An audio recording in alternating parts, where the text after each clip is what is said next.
Bagaimana cara kita memenuhi kebutuhan yang sangat tinggi pada atlet?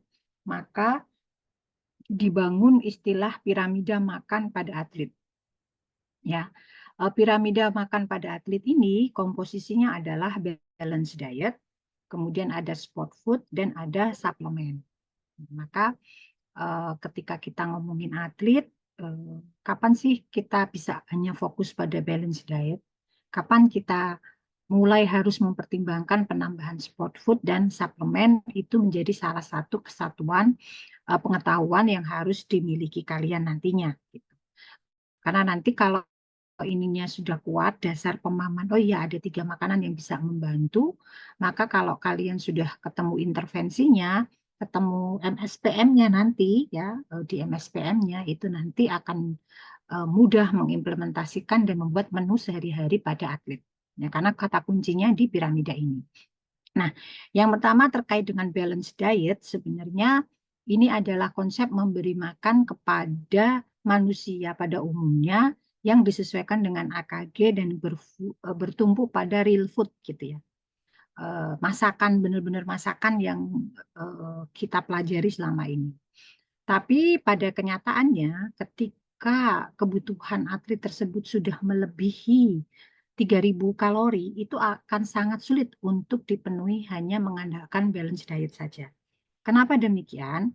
Karena volume lambung kita tetap sama, 750 mili, dicernanya sama, 4 jam, semakin kompleks semakin lama, semakin sederhana bentuknya semakin cepat.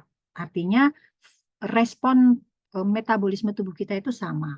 Nah, oleh karena itu, kenapa kita harus menyesuaikan ya, menyesuaikan hal tersebut, apalagi dia ada kondisi latihan, di mana latihannya juga tetap butuh suplai, di mana di beberapa kasus juga mereka pertandingannya juga sangat singkat-singkat jeda waktunya, sehingga hal inilah yang menuntut kita harus punya strategi untuk memenuhi kebutuhan energi pada atlet dengan memahami konsep piramida makan. Nah, perkara balance diet, saya kira kita nggak akan bahas lebih dalam. Intinya kalau kalian sudah belajar ber-SKS tentang gizi, pastinya sudah paham tentang balance diet. Nah, sekarang kita membahas di anak tangga yang kedua, yaitu sport food. Nah, sport food ini apa sebenarnya? Kenapa menjadi bagian penting dalam penyusunan piramida makan atlet, meskipun yang utama tetap pondasinya adalah balance diet itu tadi. Nah, sport food ini memang sebenarnya dia adalah makanan, tapi diformulasikan secara spesifik dalam bentuk yang mudah cerna.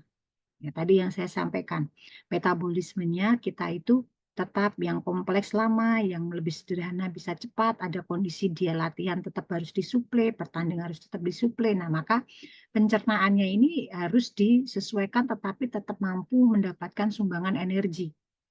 Untuk apa? Supaya bisa dimanfaatkan, memberikan energi dalam bentuk yang praktis tadi. Untuk aktivitas fisik dalam membantu mencapai gizi dan performa individu atau atlet yang optimal. Jadi intinya adalah ini konsepnya makanan yang diformulasikan. Ya. Jadi dia sport food ini apalagi suplemen ya tidak berperan sebagai sumber utama zat gizi dalam diet. Ya. Tapi benar-benar pelengkap dalam diet atlet. Nah, nanti yang suplemen kita juga akan bahas hari ini. Apa saja yang dimaksud suplemen. Oke, nah jenis dari sport food itu ada 4. Yang pertama adalah sport drink, sport gel, sport bar, dan liquid meal. Jadi ada 4 bentuk. Sport drink, sport bar, sport gel, dan liquid meal. Kita akan bahas satu-satu.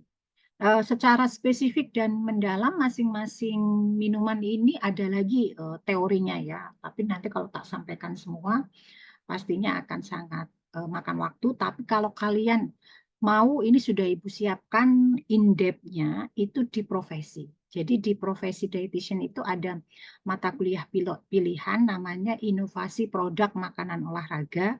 Nah, di situ kalau kalian mau belajar lebih detail tentang sport food, difasilitasi. Dan qadarullah, mata kuliah Ibu ini peminatnya hampir 60% yang angkatan ini dari 32 mahasiswa yang memilih mata kuliah pilihan ibu itu di dietitian itu ada 22 mahasiswa. Bayangkan. Jadi memang minatnya luar biasa. Jadi ibu tuh memang membangun gizi olahraga itu bertahap. Nanti kalau kalian kepingin banget tahu lebih detail, nanti ada di apa namanya profesi ya terkait dengan makanan olahraga. Sekarang kita tahu aja overview-nya. Nah, sport food kita akan bahas mulai dari sport drink. Nah, sport drink ini sebenarnya bentuk sediaannya bisa cairan, bisa bubuk atau serbuk. Kalau kalian tahu di pasar itu yang serbuk itu contoh Pocari Sweat itu punya produk powder ya. Nah, kalau yang diminum the best produknya yang di Indonesia itu salah satunya adalah Isoplus dan Pocari. Tapi produk-produk lain banyak juga yang mengklaim dia isotonis. Apapun klaimnya, yang penting syaratnya terpenuhi. Apa itu syaratnya? 5-8% karbohidrat setiap 100 ml, kemudian mengandung 10-35 milimol per liter sodium, dan mengandung 3-5 milimol per liter potasium. Itu syarat utamanya. Kalau di pasaran kok ada rasa lemonade, ada rasa grape, ada rasa-rasa macam-macam, itu hanya menambah rasa. Tapi yang paling penting adalah komposisi 3 zat gizi makro dan mikro ini. Fungsi dari sport drink adalah tentunya dia dipakai secara simultan dan kontinu menggantikan cairan dan karbohidrat karena di dalamnya ada karbohidrat. Dan tentunya pada saat post exercise untuk merehidrasi dan bisa merefueling.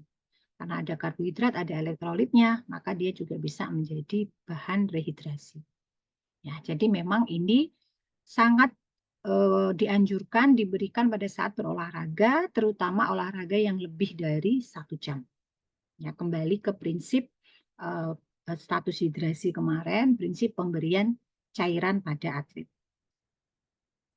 Nah, yang kedua adalah sport gel atau sport confectionery.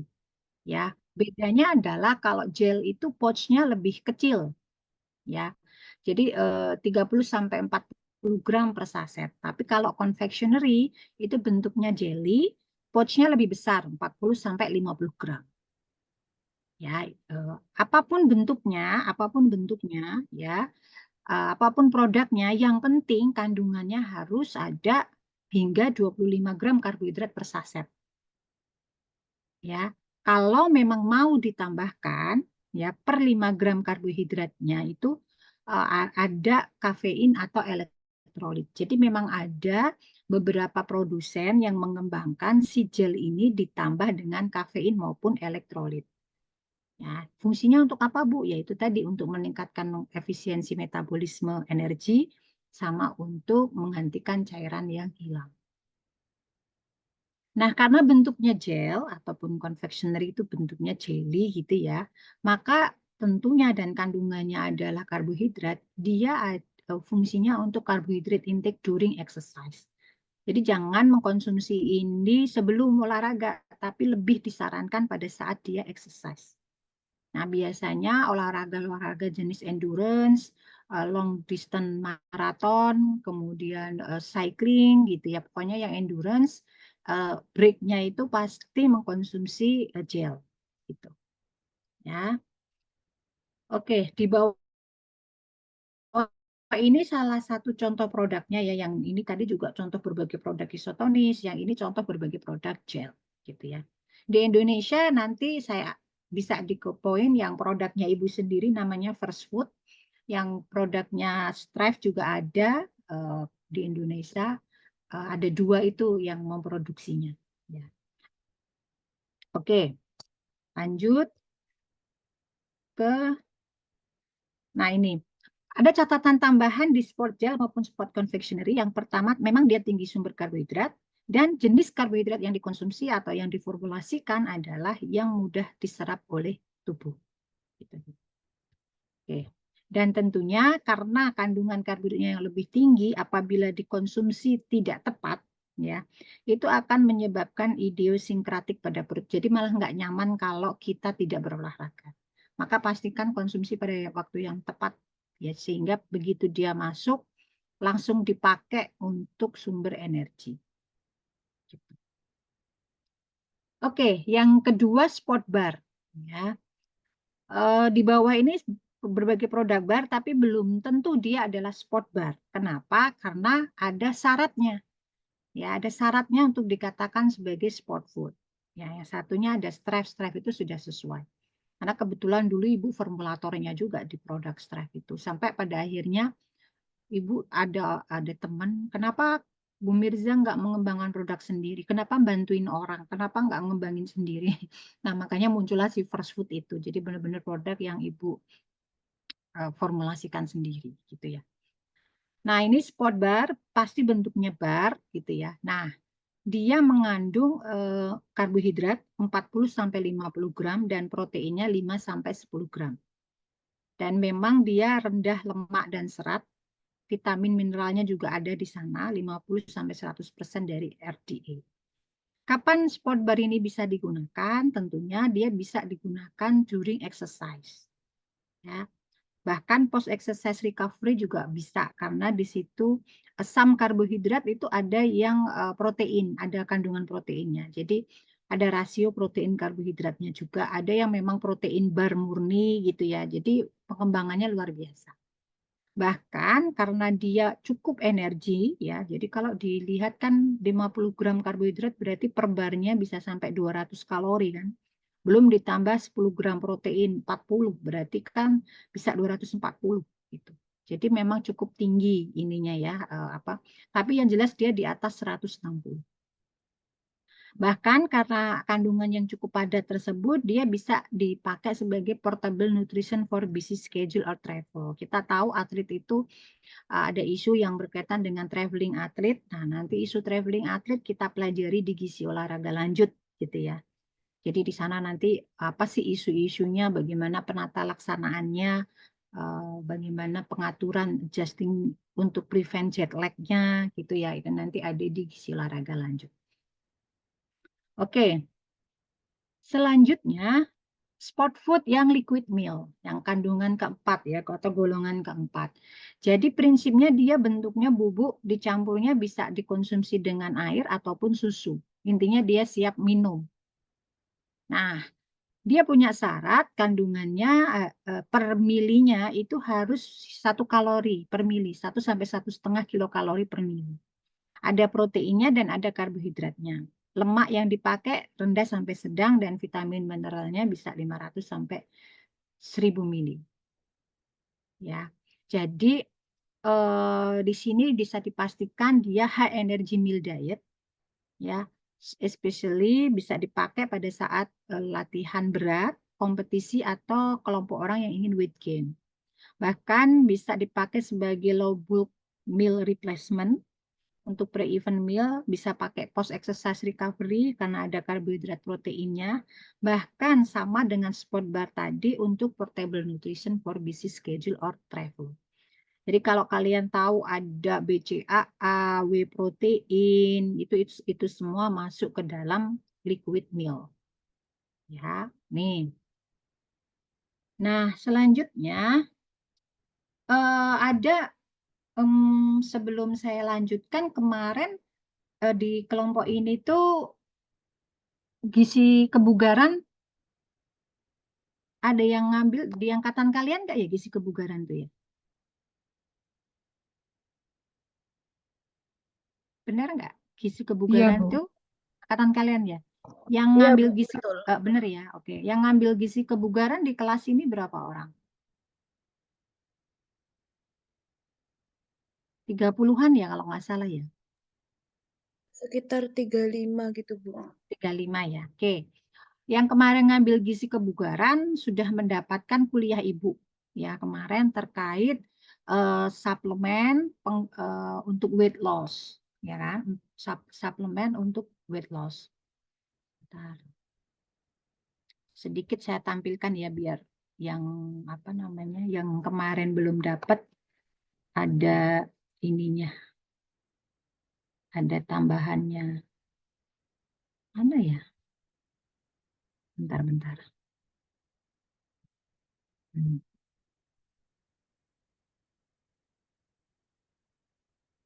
Hmm.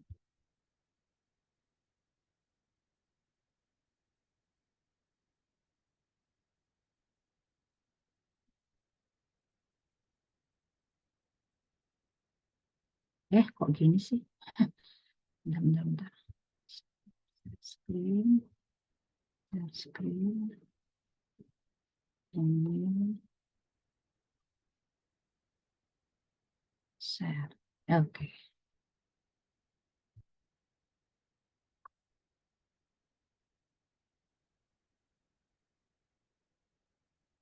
Baik. Sedikit saja ya, kemarin teman-teman yang yang ngambil gizi kebugaran sudah saya jelaskan terkait berbagai suplemen untuk weight loss. Nanti saling belajar aja dengan teman yang di sana. Intinya sebenarnya untuk weight loss ini banyak banget yang dipromosikan. Nah, tapi ini kalau boleh saya simpulkan dari sekian banyak slide yang kemarin saya berikan kepada teman-teman yang ngambil gizi kebugaran, untuk weight loss ini the best-nya itu memang green tea, ya. Green tea, tapi green tea benar-benar green tea ya, bukan kok green tea dikasih susu, dikasih macam-macam. Jadi benar-benar green tea sama white kidney bean. Kemudian hal lain juga termasuk si whey protein dan kafein ya. Tadi kan masuk ke golongan sport food juga ya, whey protein, kemudian kafein itu juga bagus untuk program weight loss ya, utamanya untuk meregulasi appetite. Kemudian ada juga beberapa diharapkan bisa berdampak pada energy expenditure regulation, tapi evidence-nya masih rendah seperti L-carnitin, kurkumin gitu-gitu ya. Jadi itu tidak kita sarankan. Bahkan untuk yang fat metabolism itu juga yang paling bagus tuh ya diacylglycerol. Ada produk lain seperti resveratrol dan conjugated linoleic acid gitu ya, itu juga bagus, cuman masih ada side effect-nya. Jadi kalau memilih produk memang yang intinya quality of evidence-nya cukup bagus, tidak ada side effect, itu yang diharapkan. Kemudian sekarang yang paling yang paling hype banget tuh yang mangosteen gitu ya, mangosteen, tapi ternyata dia evidence base-nya masih rendah. Ada chromium, itu evidence base-nya cukup bagus, tetapi kalau dipakai menyebabkan side effect yang bahaya gitu ya, diare, vertigo, headache, urtikaria gitu. Tapi bagus, akhirnya nggak direkomendasikan. Jadi biasanya kalau ketemu klien habis minum obat diet kok tanda-tandanya ini muncul, nah kalian sudah punya datanya, oh paling dia minum ini gitu ya. Salah satunya si kromium tadi ya gitu. Jadi itu yang salah satu hal yang pola pikir yang harus kalian kedepankan ketika memutuskan penggunaan suplemen ya pada atlet. Oke, tadi sedikit overview. Nah, ini di sini kan banyak ya yang Ibu review, ada Garcinia, ekstrak biji kopi hijau itu berarti kafeinnya, ada glukomanan, ada CLA. Nah, ini tadi evidence base-nya bisa dirujuk ke yang tadi sudah Ibu sampaikan. Yang dari sini yang paling bagus memang ekstrak biji kopi hijau atau kafein, termasuk teh hijau. Garcinia Kamboja belum terbukti, glukomanan juga belum terbukti, CLA tadi juga ada buktinya. Cuman tadi ingat ada efek samping, jadi tetap harus diperhatikan tentang penggunaan suplemen. Tidak banyak sih sebenarnya untuk programnya ya yang bisa kita pilih, tetapi intinya kita harus memahami berbagai jenis suplemen yang beredar. Oke, baik. Nah, selanjutnya suplemen yang lain yang erat kaitannya dengan suplemen adalah ergogenic aid. Ergogenic aid ini sebenarnya zat yang ditambahkan atau sesuatu apapun itu yang berfungsi untuk mengefisiensi sebuah kerja, dalam hal ini performa. Nah, ada banyak nih pendekatan ergogenik. Bisa sebagai satu alat, contoh sepedanya dibikin spek seperti ini supaya bisa melawan angin dengan baik misalkan. Atau yang paling menonjol sepatunya sepak bola itu harus dibikin gerigi-gerigi begitu supaya dia tidak berat ketika berlari di atas rumput. Nah, itu salah satu ergogenik ya. Nah, di dalam konteks gizi, ergogenik di sini adalah bagaimana sebuah bahan itu dapat meningkatkan energi, gitu ya. Nah, secara farmakologi ya, ataupun mungkin nutritional ergogenik gitu. Jadi apapun bentuknya supaya tadi bisa mencapai. Tapi ini bukan doping. Nah, lain lagi nanti doping gitu ya. Nah, karena apapun golongannya itu harus masuk ke dalam uji evidence base yang baik. Nah, apa ergogenik aid yang sudah apa namanya dinyatakan bagus atau bisa dipakai dan aman itu ada beberapa. Nah, kalau dari tata cara makan sebelum masuk ke ergogenik sebenarnya kita bisa melakukan merubah kebiasaan makan. Karena biasanya orang tuh makannya nggak benar. Nah, ternyata dengan kita perbaiki kebiasaan makan dan pemilihan bahan makan itu menjadi bagus performanya. Yang kedua, menambahkan zat gizi makro untuk penggunaan khusus dalam latihan. Contoh bagaimana memaintain rehidrasi, memaintain carbo loading dan seterusnya. Termasuk memanfaatkan zat gizi mikro, ya kan, pakai vitamin, mineral tertentu. Nah, ini yang paling general. Nah, tetapi kalau bicara zat aktif yang sudah evidence base-nya bagus, itu ada 8. Yaitu ada kafein, ada kreatin, ada nitrat, ada vitamin D, ada sodium bikarbonat, ada bovine colostrum, ada beta-alanin, dan beta-hidroksi beta-metil butirat atau HMB. Nah, jadi ada 8 golongan zat ergogenik yang sudah diteliti secara evidence base bagus dan keamanannya juga bagus. Ya. Nah, bagaimana cara bekerja dari masing-masing zat ergogenik ini? Yang pertama kita bahas kafein. Nah, kafein kita tahu ya sumbernya dari mana. Nah, biasanya ini umum ya dipakai atau ditambahkan ke dalam minuman energi maupun sport gel yang tadi kita sampaikan. Bahkan dia juga bisa ditambahkan di liquid milk. Ya, kafein ini memang karakternya mudah sekali diserap. Ya, 15 sampai 45 menit bisa langsung meningkat konsentrasinya dan akan memberikan reaksi pada kita. Nah, oleh karena itu, karena sensitivitasnya cukup tinggi, bagi orang-orang yang respon terhadap kafein yang nggak bagus, tidak disarankan memakai ini meskipun dia memberikan manfaat. Jadi, kalau ada orang minum kafein kok terus berdebar-debar, asam lambung naik, nah itu malah nggak disarankan karena akan mengganggu performa. Berarti zat ini tidak akan membantu seseorang mendapatkan performanya. Maka penggunaan zat ergogenik memang harus diadaptasi, harus diperkenalkan cocok atau tidaknya pada atlet. Nah, yang kedua adalah kreatin. Nah, kreatin ini sebenarnya suatu bahan yang disimpannya di otot rangka.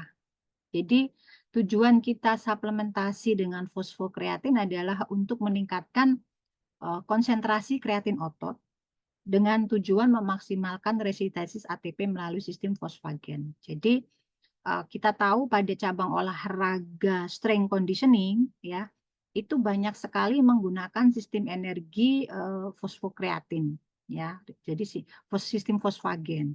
Nah, oleh karena itu supaya sistem fosfagennya efektif, resintesis ATP-nya bagus, butuh disupport kreatin. Maka gimnastik, orang-orang bodybuilder atau orang yang mau memprogram pembentukan dan penguatan otot membutuhkan ini untuk mendampingi program latihannya.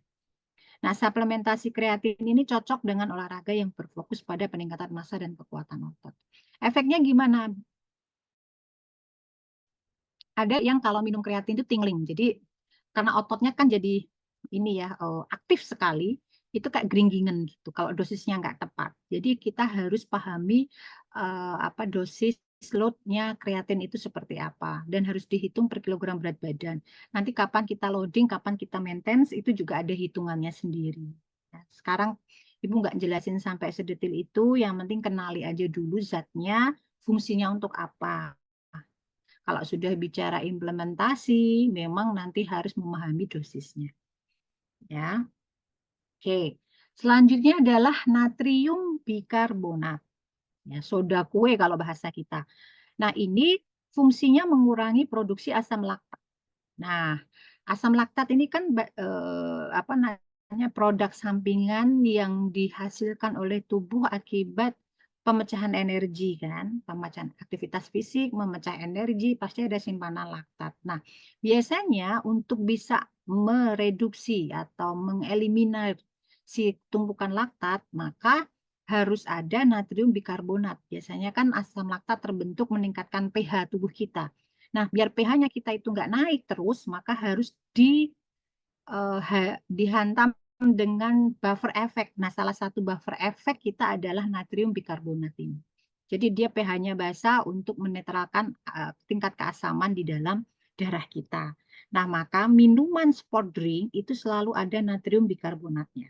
Ya, jadi isotonic drink itu selalu ada bikarbonatnya. Fungsinya pada saat dia merehidrasi, selain fungsinya untuk menggantikan cairan, memberikan glikogen atau glukosa dan elektrolit, dia juga berfungsi untuk menurunkan pH. Jadi satu minuman diformulasikan untuk mengatur keseimbangan cairan. Ibu pernah memberikan kuliah ini di dasar gizi, ilmu gizi dasar tentang keseimbangan cairan, bagaimana asam basa itu juga menjadi pertimbangan dalam mengatur keseimbangan cairan, bukan hanya cairan dan elektrolit saja, termasuk glukosa di sana. Ya, jadi ini biasanya disertakan di dalam minuman sport drink. Yang kedua yang selanjutnya yang keempat berarti ini adalah beta alanin.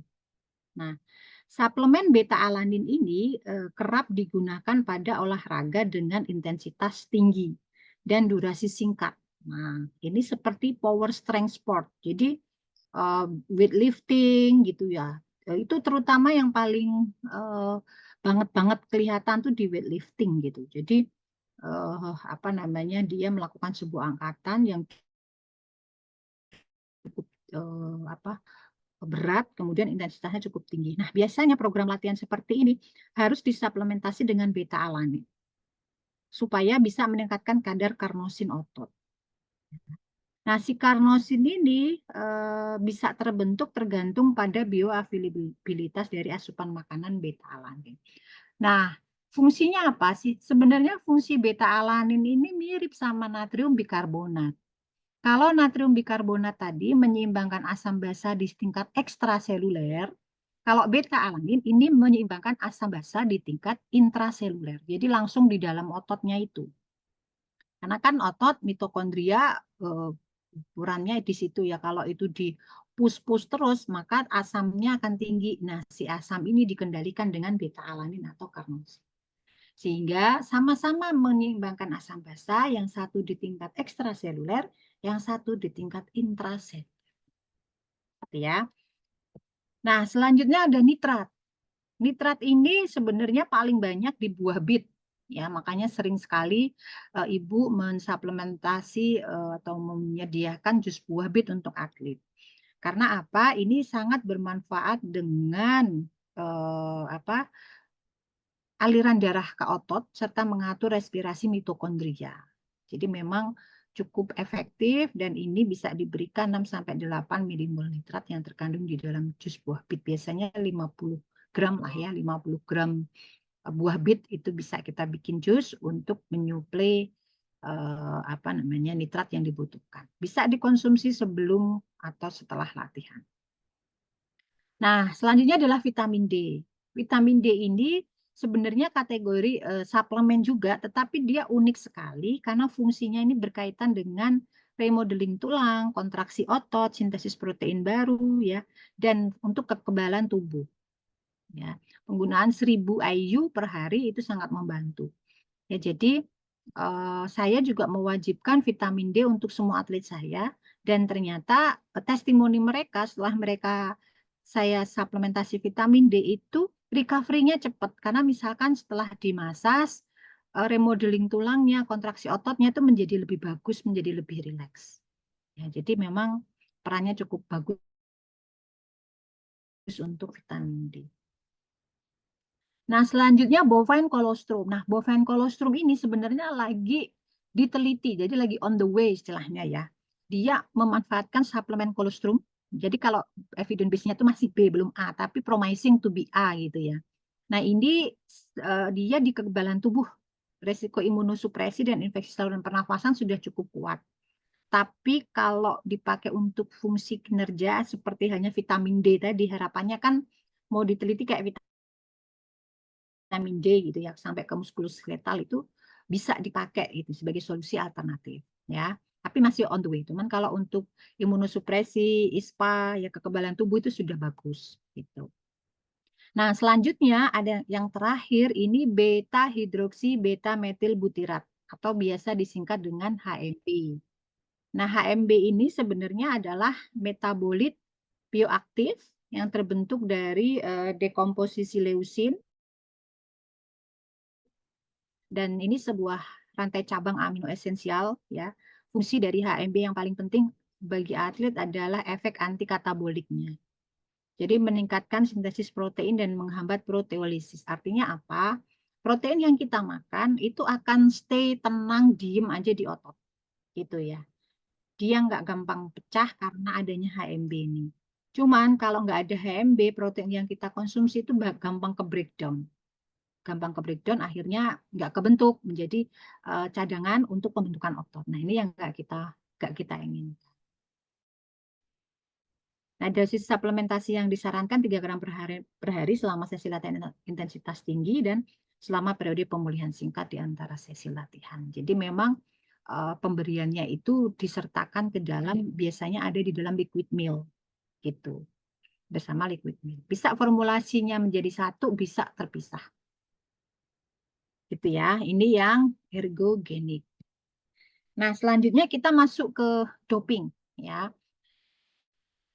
Nah, doping ini sebenarnya aturannya udah jelas di dunia, dipayungi oleh WADA, itu adalah stakeholder utama kita. Kantornya ada di Montreal, Kanada. Kemudian untuk di level Asia Pasifik itu ada di Jepang ya, di Jepang, dan untuk Southeast Asia itu ada di Singapura, namanya SERADO ya, nama Southeast Asia Regional Anti-Doping Organization ya. Nah, itu organisasi yang mengatur. Mereka berafiliasi dengan semua event olahraga di dunia gitu. Baik yang levelnya nasional seperti PON kemarin, untuk setiap negara pasti punya event seperti PON, sampai ke SEA Games, Asia Games, kemudian bahkan sampai ke Olimpik, baik yang event lain, Winter Olympic dan seterusnya. Ya, itu semua event dunia apa merujuk dan taat pada aturan WADA Code namanya. Nah, doping itu sendiri sebenarnya banyak skupnya. Ya, kalau orang kesehatan selalu melihat doping itu sebagai bentuk obat-obatan yang dipakai untuk membuat kita lebih sehat, lebih bugar, gitu kan. Tapi sebenarnya kalau menurut WADA Code itu luas sekali aspeknya, gitu ya. Nah, nanti maka saya minta kalian untuk melihat websitenya WADA maupun IADO. Ya, di Indonesia namanya IADO, eh, apa namanya, organisasi yang mengatur. Nah, ini dalam konteks sederhana ya, di IOC ini doping sebenarnya kan upaya untuk meningkatkan prestasi dengan menggunakan zat atau metode yang dilarang ya, meskipun tidak ada indikasi medis gitu kan. Nah, itu menurut IOC, tapi sebenarnya berkembangnya cukup besar gitu ya, di WADA itu cukup besar. Nah, dalam buku anti doping ya, ini regulasinya itu terus berkembang ya. eh, Namanya substance prohibited list. Besok 2025 Januari akan dikeluarkan lagi. Setiap tahun awal tahun akan dikeluarkan prohibited listnya apa. 2024 ini sudah dikeluarkan yang baru. Terus saja seperti itu direview.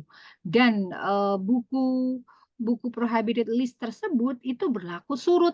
Misal, dulu zat ini tidak masuk ke dalam kategori doping sehingga ketika atlet memakai ini aman.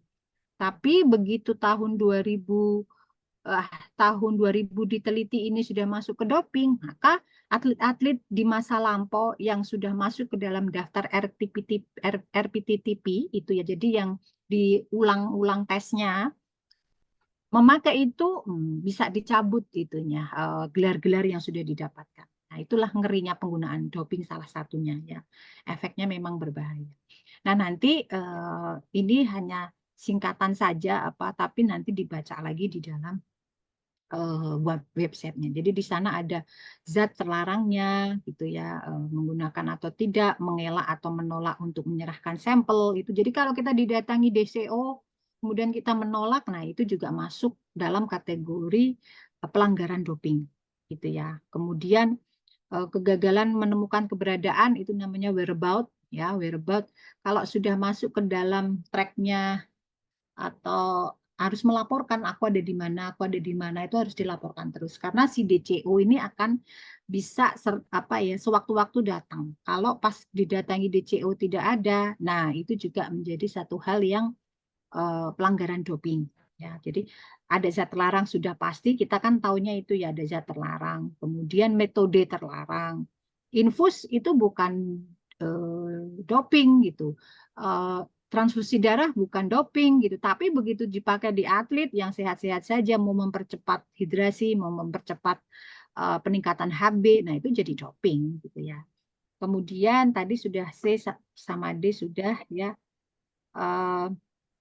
merusak atau berupaya istilahnya urin yang dicek dicampur air gitu ya supaya tidak kedetek zat dopingnya itu juga sudah perilaku yang tidak baik dan itu masuk ke pelanggaran apalagi memiliki ya memperdagangkan ya kan atau memberikan informasi kepada atlet lain untuk menemukan zat terlarang sampai bersekongkol dan ada hubungan kerjasama dengan satu produsen yang sudah disinyalir memiliki kandungan doping. Nah, itu juga termasuk banyak hal sebenarnya ada apa namanya 11 kode ya, 11 kode yang masuk ke dalam perilaku pelanggaran anti doping. Nah, nanti sekali lagi World Anti Doping Agency ya di buka slide-nya nanti ya websitenya dan kalau dulu LADI ya ini belum saya update sekarang namanya yang di Indonesia tuh IADO gitu ya. Oke sebentar saya tunjukkan slide-nya.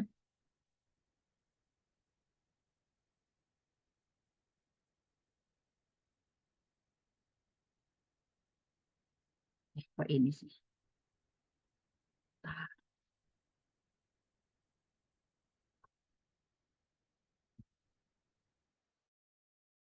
Nah, nih. Ini adalah webnya WADA ya, WADA. Di dalam webnya WADA ini ada banyak konten ya, ada new research event gitu ya, banyak banget kode-kode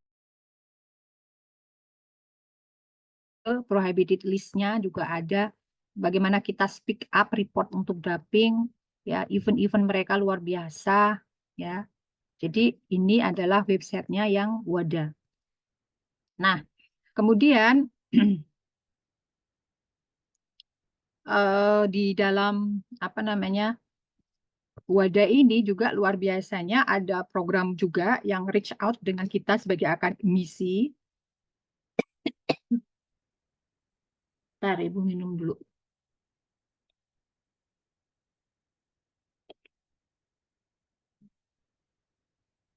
Kemarin Ibu ke Penang Malaysia itu dalam rangka international collaboration untuk doping for social research gitu ya.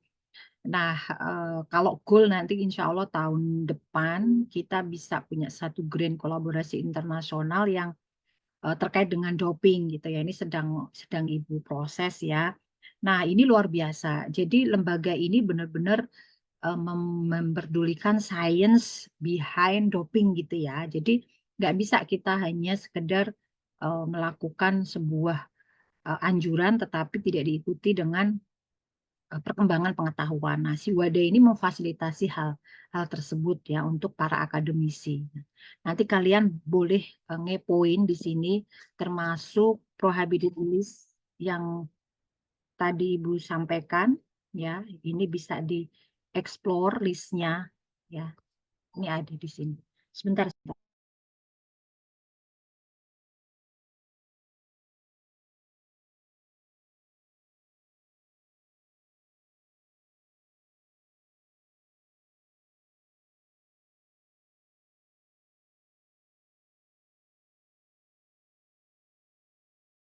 Kita lanjutkan. Jadi nanti kalian bisa lihat di sini apa-apa saja yang masuk ke dalam substance, anabolic agent, ya, non-approved substance, anabolic agent, peptide, hormone, growth factors, related substance and mimetics, beta 2 agonis. Nah, ini biasanya beta blocker ini sering dipakai juga untuk performa gitu ya, sampai ke hormon dan metabolic modulator. Nah, ini atlet-atlet perempuan yang kena isu sindrom FAT misalkan, nanti di gizi olahraga lanjut akan kita bahas. Itu kan banyak yang nggak mau minum, nggak mau menstruasi karena kalau mens sakit, nyeri, nggak enak gitu kan. Nah, dia suka mengkonsumsi hormon dan metabolik modulator ini, ya supaya dia tidak mens gitu. Nah, ini juga bahaya sekali di atlet perempuan dan itu akhirnya jadi kayak laki-laki lama-lama atletnya. Kalau kalian punya isu kok atlet perempuan jadi laki-laki, ya sebenarnya kesalahan-kesalahan dalam penggunaan hormon dan metabolik modulator. Termasuk diuretic and masking agent gitu ya, itu juga masuk, terutama yang mau menyesuaikan berat badan, dihajar penuh dengan diuretik, nah itu sebenarnya nggak boleh gitu ya. Kemudian manipulation of blood and blood component. Jadi tadi yang saya sampaikan transfusi darah ya itu tidak diperbolehkan karena memang termasuk dalam aktivitas pelanggaran. Chemical and physical manipulation, gene and cell doping. Nah, ini kita udah sampai ke gene and cell doping gitu ya. Ini yang memang sudah se-advance itu, tapi untungnya canggih sekali. Doping ini tuh laboratoriumnya nggak bisa sembarangan. Jadi kalau di Asia itu hanya di Thailand dan itu Mahidol, ya. Jepang punya, jadi nggak sembarangan lab itu bisa karena harus secanggih itu. Karena yang didetek itu sampai gen, sampai genetik, sampai selnya. Siapa tahu ada nyuntikin sel tertentu, gen tertentu di dalam tubuhnya yang menjadi unrecognized gitu ya. Tapi berfungsi untuk pembentukan otot misalkan. Nah, ini akan kedetek juga. Stimulan, kemudian narkotik, kemudian kanabinoid. Nah, kanabinoid itu contohnya ganja. Terus beberapa daun-daun yang memang masuk ke dalam kanabinoid. Jadi yang kalau dikonsumsi itu punya reaksi stimulan yang tinggi gitu ya. Nah, itu ada sebagai kanabinoid contohnya. Kemudian glukokortikoid, ya, beta blockers dan sebagainya. Jadi ini salah satu golongan-golongan yang ada di websitenya WADA. Ini kalau saya terangkan satu persatu akan makan banyak waktu. Nah, nanti kalian secara mandiri mereview. Nanti Ibu akan mengakhiri perkuliahan di jam 8. Kemudian kan masih sisa 40 menit. Nah, masing-masing dari kalian saya minta ngebuka WADA dan websitenya IADO. Dari situ Ibu minta tolong mereview zat prohibited di tahun 2024 yang baru dalam satu satu orang, jadi tugasnya individu mengumpulkan ke Ibu in one page, dalam satu page aja. Kemudian nanti dikumpulkan dalam drive, ya, dalam Google Drive, dan drive-nya nanti di share ke Ibu gitu ya. Jadi mereview dua websitenya WADA dan yang satunya IADO terkait dengan prohibited list dalam satu paragraf, satu halaman saja. Tapi ininya tulisannya jangan spasi banyak-banyak, normal aja spasi. Kalau Times New Roman ya 12, spasinya spasi 1,5 gitu ya, normal aja. Jangan digede-gedein, jangan dilebar-lebarin spasinya gitu ya. Oke, itu tadi yang WADA. Yang ini websitenya Indonesia, jadi IADO ya. Di IADO itu kalau diistilahkan dalam organisasi itu namanya NADO, National Anti-Doping Organization. Nah, karena ini punyanya Indonesia, maka disebutnya IADO gitu. Jadi punyanya Indonesia Anti-Doping Organization.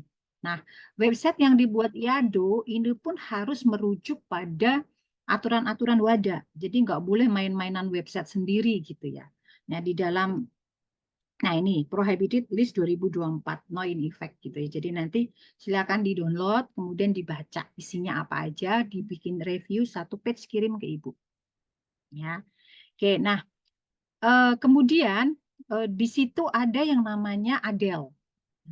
Jadi ada Adam, ada Adele ya istilahnya. Nah, sekarang semua atlet yang mau mengikuti event itu harus mengisi Adele, mengisi Adam, dan mengisi whereabout. Jadi ada 3 isian yang harus dilakukan. Kalau dia tidak mengisi ini, maka apa? Dia tidak bisa mengikuti kompetisi apapun itu. Mau PON, mau SEA Games, Asia Games, itu nggak akan bisa. Jadi nanti ID card dia itu akan terlink dan terafiliasi dengan WADA. Jadi terkonfirmasi. ID card tidak bisa dicetak kalau si atlet belum mengisi ketiganya tadi, Adele, Adam maupun apa namanya whereabout. Ya, jadi harus. Nah, Adele ini apa? Sebenarnya Adele ini adalah tidak hanya untuk atlet. Nah, Adele ini adalah platform yang dibangun oleh WADA dan sudah apa namanya sudah diadopsi oleh negara-negara sesuai dengan bahasa mereka masing-masing, termasuk Indonesia, sebagai satu platform, ya platform untuk anti doping education learning. Jadi singkatannya ADEL, anti doping education learning, ADEL. Nah, di ADEL ini sebenarnya terbuka buat kita mahasiswa gizi juga gitu. Cuman saya nggak akan mewajibkan karena kalau saya wajibkan ini kalau saya hitung bisa jadi 2 SKS pertemuan sendiri gitu ya. 2 SKS pertemuan sendiri untuk learn about clean sport gitu ya. Jadi kalau kalian mau mencoba, mau belajar tentang ADEL secara kafah gitu ya. Secara kafah itu bisa join di ADEL ini ya. Jadi register and join ADEL. Jadi boleh siapa aja. Nah, nanti di situ ada platformnya sampai apa ada yang international level ya ILA, ini ada ILA French, ILA Spanish gitu. Indonesia juga sudah ada, nanti kalian pilih yang Indonesia juga bisa gitu ya. Nah, ini tadi yang RTP-TP jadi register testing pool-nya ya. Nah, ini ya. Jadi nanti kalian bisa ngambil course-nya itu ya, course-nya sehingga nanti kalian bisa punya 2 sertifikat, yang international level sama yang nasional level. Ya, ada 2 course di situ. Nah, kalau punya 2 sertifikat itu sebenarnya apa namanya poinnya cukup banyak ya. Pertama dapat ilmu, yang kedua kalau masuk di dunia olahraga itu kayak salah satu SIM-nya ya, salah satu SIM-nya kita mengisi atau mempunyai pengetahuan terkait doping. Karena sebagai atlet support personel itu juga harus aware tentang doping, gitu ya. Jadi nanti, tapi saya nggak mewajibkan ini sebagai tugas karena ini kalau saya wajibkan berarti harus ada 2 pertemuan yang saya korbankan dalam satu apa namanya dalam SAP saya gitu karena memang cukup padat sekali gitu ya. Bisa atau malah justru bisa jadi satu pertemuan ini 1 semester gitu ya. Satu semester bisa karena 14 topik. 14 topik kan benar-benar kayak 1 semester kalau 1 minggu, 1 minggu, 1 minggu gitu kan. Jadi itu bisa sebenarnya. Jadi 2 SKS tadi 1 semester maksud saya gitu kan. Nah, tapi nanti kalian cukup tahu aja, yang mau iseng, mau tertantang silahkan. Yang penting tugasnya adalah mereview saja prohibited list yang tadi Ibu sampaikan. Nanti kalian buka di websitenya IADO, download yang 2024, direview sebentar, dibuka untuk 1 page saja, nanti dikumpulkan dalam 1 draft. Mohon diberi nama dan NIM kalian, nanti di-share ke Ibu. Gitu ya. Untuk mengisi 40 menit riset. Jadi tidak dibawa pulang. Jadi kalian tetap stay di room Zoom ini dan harus selesai di 8.40. 8.40 nanti saya tunggu kiriman dari koordinatornya, linknya ke saya. Gitu ya. Jadi bukan bukan untuk dibawa pulang atau dikerjakan nanti. Karena memang benar-benar memanfaatkan 40 menit yang tersisa, yang memang Ibu sisakan kalian untuk mereview prohibited list tadi. Oke, sebentar kita balik ke slide lagi. Ya, kita balik ke slide lagi. Oke. Ya, jadi itu tadi ya websitenya. Kemudian, nah tadi Ibu sudah review di websitenya ya, substance-nya apa saja yang ada di sana, nanti dibaca lebih detail. Kemudian tadi juga sudah saya terangkan di sini ya. Nah ini juga sudah semuanya tadi ya. Nah in detail nanti dibuka lagi, dibaca lagi ya. Oke. Baik, saya kira untuk teori dari Ibu itu sebelum Ibu tinggalkan kelas untuk kalian lanjutkan penugasannya, adakah pertanyaan yang mau disampaikan ke Ibu terlebih dahulu? Silakan. Mohon maaf, Bu Wirza izin bertanya. Tadi untuk tugasnya itu kita mereview overall semua yang list prohibited atau kita pilih salah satu topik aja, misalkan pilih buat beta blocker atau suplemen apa seperti itu atau semuanya? Secukupnya satu page. Kalau misalkan bisa, kan kadang itu banyak Mbak Divara. Kadang apa namanya yang bagian satu itu nggak begitu banyak, tapi yang bagian-bagian tertentu tuh banyak banget. Jadi secukupnya page aja kalian mereview. Ibu nggak harus harus semuanya juga nggak, secukupnya satu page itu bisa mereview apa gitu. Bebas saja. Gitu ya, Divara. Baik, Bu. Berarti kalau kita kayak pilih fokus pada satu suplemen yang doping gitu aja boleh kan, Bu? Nggak harus Boleh, semuanya. boleh, boleh. Yes. Ya. Baik, Bu. Terima kasih. Oke, nanti yang berkaitan dengan suplemen weight loss, teman-teman yang kemarin ngambil gizi kebugaran bisa share ke teman yang lainnya ya. Jadi PPT-nya bisa saling di-share. Yang ergogenik sudah saya share di apa namanya grup gitu ya, di grup chat. Nanti bisa kalian download bersama. Oke, baik. Ada lagi pertanyaan? Silahkan.